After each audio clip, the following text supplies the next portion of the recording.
morning, everyone. Welcome to Larson Farms.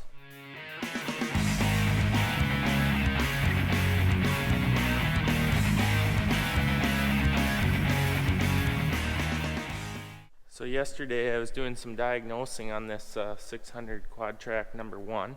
The operator, which was my uncle all spring, kept complaining about a growling sound at a certain RPM. So I thought, well, it's maybe a hanger bearing or a knuckle or something, you know. After diagnosing, I think it's tranny issues. So I called Case and talked to one of their mechanics, and I took this here suction tube off from behind the transmission. I took this tube off right here, off down there, pulled this suction screen out, shoved the magnet down inside of the tranny, and I don't know if I have the filings anymore, but it comes out with these pencil lead sized chunks of iron. They really don't look big, like something you'd really have to worry about, but they're actually splines off of the main shaft inside the transmission is what I was told. So I'm afraid that this one's gonna have to go in for her heart surgery, unfortunately, and I blame this thing for extra stress on the machine. I don't know, I can't prove it, but it's where I'm pointing the finger. How's your day today? Well, a struggle bus, you know, that showed up the other day again, yesterday. Look at me, see it? It's in my face. Yeah, it was not a good day yesterday. I forgot about that. Then we also were ripped into this and had my brother-in-law out to check out the engine because our engine oil samples have been showing up with high copper in them. So we decided to rip the oil pan off and look at the main bearings, which, where did they go to? So here's the main bearings.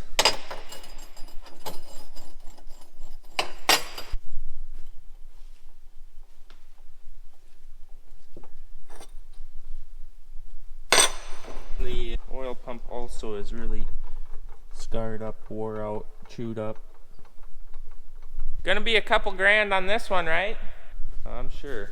So anyway, stress level's been pretty high around here yesterday. This was supposed to be my new week. Well, nothing's happened to you. It's just stuff that's been waiting to happen. Look at that crack in that windshield. Why not? On the positive note, look at this nice clean bench. Yeah, the Big Swede cleaned it all up for you.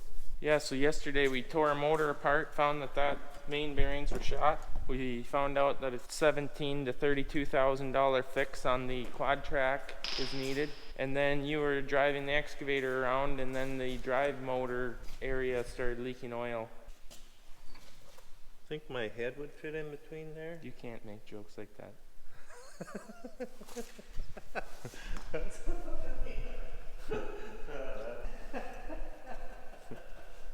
Yeah, so yesterday was an expensive day. Yeah.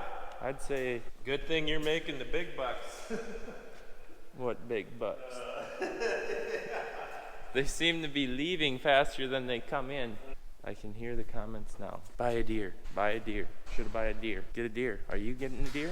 So actually this truck here, the engine is a Cat 6NZ, for those that are wondering. But everything else checks out good, doesn't use oil. It should be a good engine once we rebearing it, which is just has to be done every so many million miles.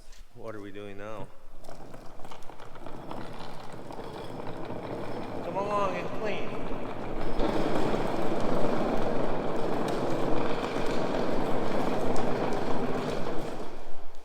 Here was the day. God, I'm gonna miss that box. What's wrong with the box? The cover. No, this here. Clipper is busted off. So you're gonna throw the box away because the clipper is wrecked. Well, you can't have that opening up when you're working, you know, when you open that up. Just don't use that one. I got this back in maybe 92 from a chemical company. See them little kitty? That was a Prowl, chemical Prowl. They gave me that. And now I had to buy that one. Yeah. What's this? Oh, yeah. That ain't gonna come off. Oh. What is that? I might have did a burnout for Eric with the four-wheeler. What? Yeah. Well, that's your job to clean that I'm going spraying. See you later. The disappointment. We're gonna go spraying now. Spray the PP acres and those beans that we airflowed in. That is the plan. Going to the 8430. Eric is loading up a water trailer right now with some water, and we will be heading out shortly. So I am excited to show you guys. I was down there. I did put it on a story of how the soybeans look that we airflowed in. They're actually really impressive. Other than that, they need to be sprayed severely. But it rained and got kind of wet down there, so that's why it's not been sprayed yet. We're going to be heading out here shortly.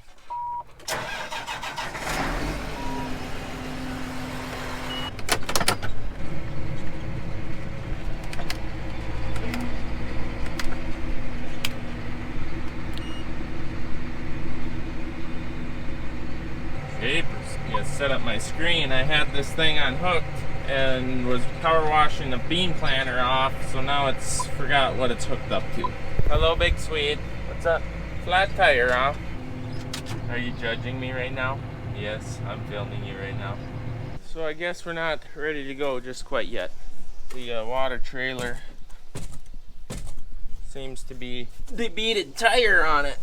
So we get to jack her up and try to get air back into it. Haven't used it in a couple of weeks and apparently she leaks.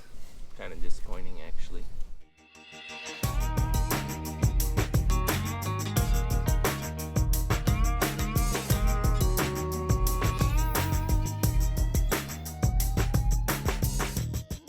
Well, that's a nice view of you.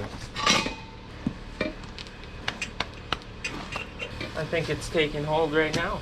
I was going to say, actually. I didn't even get to use the air cannon. Well, that should be enough. What? That should be enough air. How am I going to hear Laura complain now? I hear something coming out. We got a hole. Quit pumping. There's a hole. There's a massive hole in the side of the tire. Yeah, I feel it now. The cap come off. Well, no wonder. I didn't think these tires leaked. We blew one up. Yeah, these things are high quality. Can you imagine a tire blowing up just sitting around? Get the Milwaukee 1-inch. These are some weird half-width mid-size tires. 295 75 R22.5.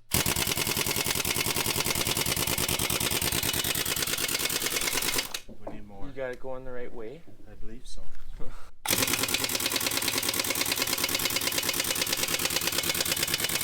Well, that could be a problem. Ditch the extension, try it direct.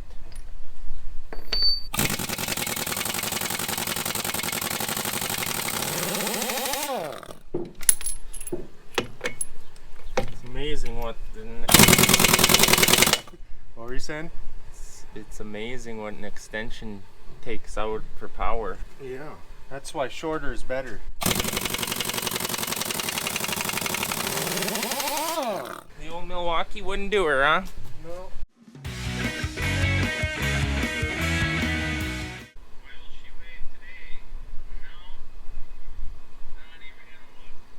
Not going so good?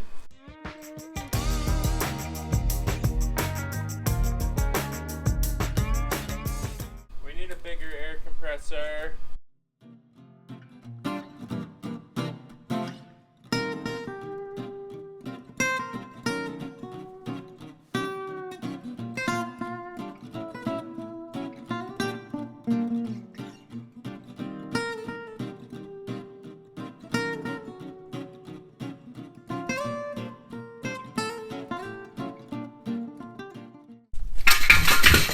There's a problem.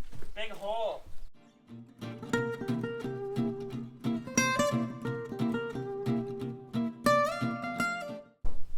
Right to the cords.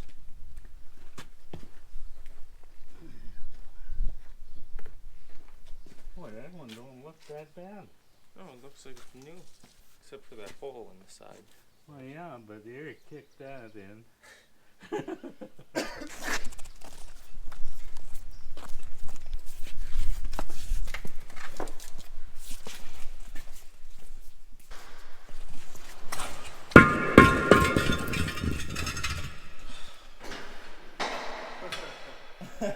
think so? Let me know when you're ready to put it back on. Do you need the debeater? No, I think it's debeated. Here, I'm giving you some room to work. This ain't my specialty. Oh gosh.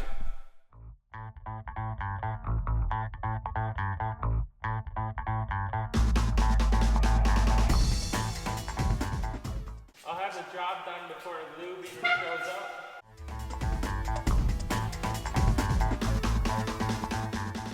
Does it look like I'm struggling?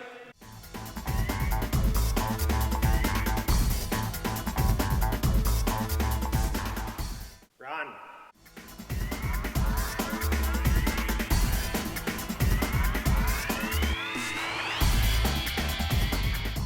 I'm not big enough.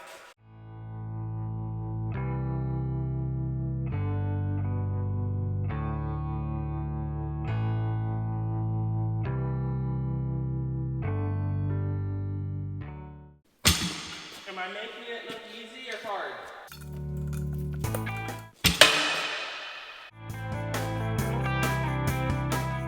Well, that was harder than it needed to be. It's time to take a load of junks to town. You know, Mom always said I couldn't wheel a tire down a hill. Showing her, ain't I? Didn't even have to put my helmet on. That should be full.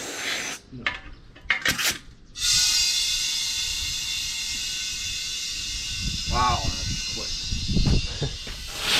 You gonna hold the tire? Ow. What?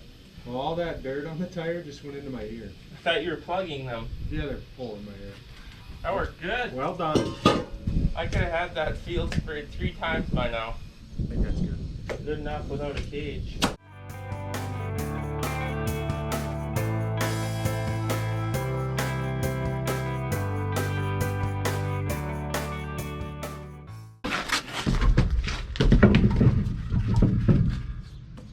Stay there.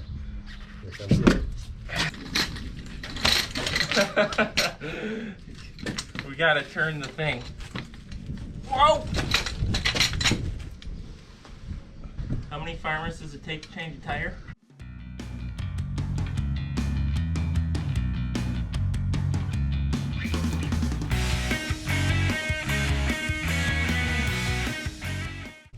I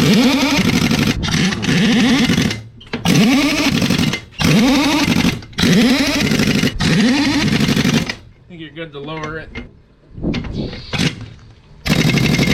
So this is how farming goes. It's 1:40 now. At 9:30 is when we started to try to leave. But due to tire being flat and chemical needed and loading chemicals, we're finally ready at 1:40. So if anyone's wondering, it is July 15th today and crops are looking great. This is our cornfield. This is actually conventional corn. We got Thunder on this north half. On the south half, we're trying some F2F corn. We're running them side by side to see which conventional corn is better. And also then across the road, we've got this here cornfield that is not conventional. Nice close. We should be able to compare yield results really easily. As you can see, the Thunder corn is tasseling where the F2F corn is not yet. Right there was the line. I'm trying it. It's personally me that is doing the conventional corn to try it. So basically the only difference that affects us is that we can't spray Roundup on that. So we just went out there with our Callisto and atrazine, sprayed it. There isn't too much grass pressure out there, so we don't really need the Roundup, but I'm sure if you did a lot of conventional year after year or every other year, you probably would start to get a grass problem again, like years ago. But as far as this year, it seems to be looking good. Corn's looking good, soybeans is looking good. Could use a little bit more rain, but so far we're sitting about as good as I could ask for. There's one of our bean fields here, all canopied, looking really nice. Except for that corn.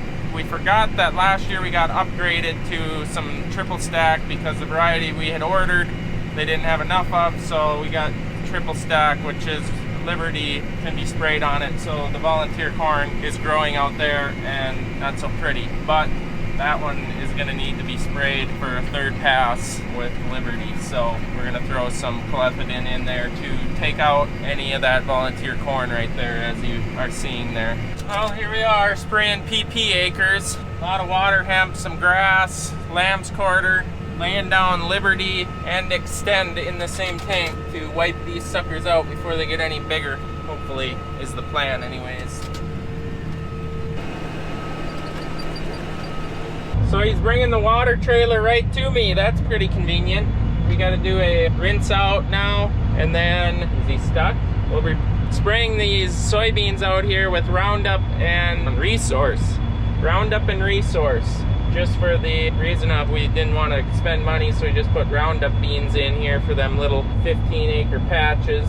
So that's what we got going on. So like I said earlier, come on Boom, get down Boom.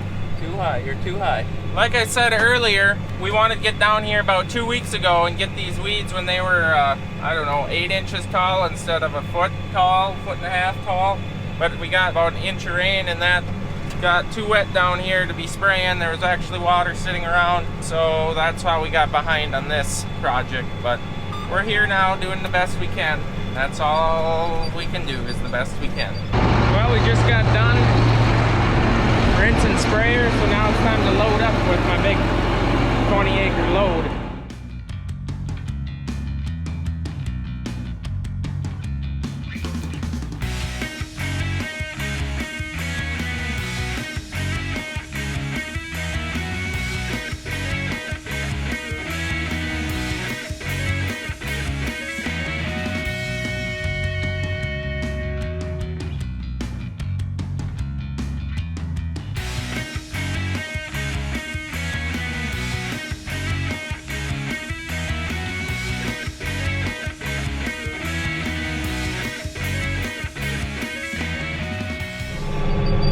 So here's the little beans right here.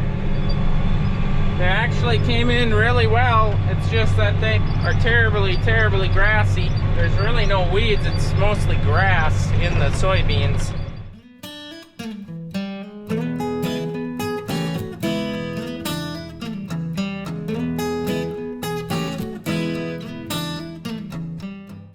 So since they are solid seeded, there is no rows to follow, so it's just kind of drive wherever, and what gets ran over is just a loss. It is what it is, gotta spray it.